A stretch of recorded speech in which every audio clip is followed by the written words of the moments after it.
సాయంత్రం న్యూఢిల్లీలోని లాల్క్విలా metro station సమీపంలో ఒక శక్తివంతమైన కారు పేలుడు సంభవించింది.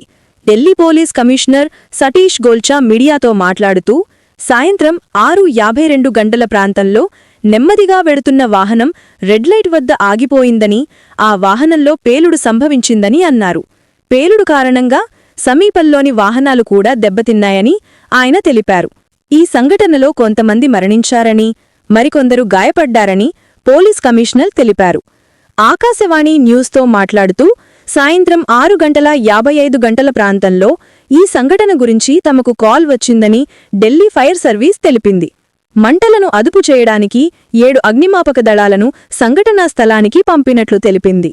పేలుడు కారణంగా సమీపంలోని 1 లేదా 2 కార్లు కూడా కాలిపోయాయని వారు తెలిపారు. చాందినీ చౌక్ మెట్రో స్టేషన్ సమీపంలోని కారులో పేలుడు జరిగినట్లు తమకు సమాచారం అందిందని, 7 యూనిట్లను సంఘటనా స్థలానికి పంపామని deputy chief fire officer AK Malik మీడియాతో మాట్లాడుతూ తెలిపారు. రాత్రి 7:29 మంటలను అదుపులోకి తీసుకువచ్చామని, బృందాలు సంఘటనా స్థలంలోనే ఉన్నాయని ఆయన తెలిపారు. ఢిల్లీ సీనియర్ పోలీసు అధికారులు కూడా సంఘటన స్థలానికి చేరుకున్నారు.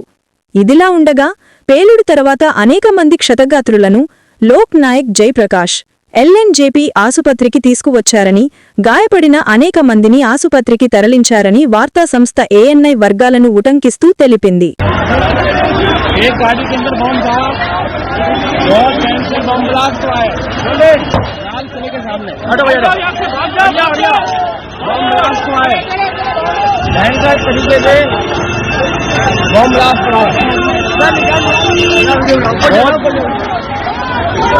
लाल किले के ऊपर बम ब्लास्ट बहुत बड़ा हुआ है इस समय।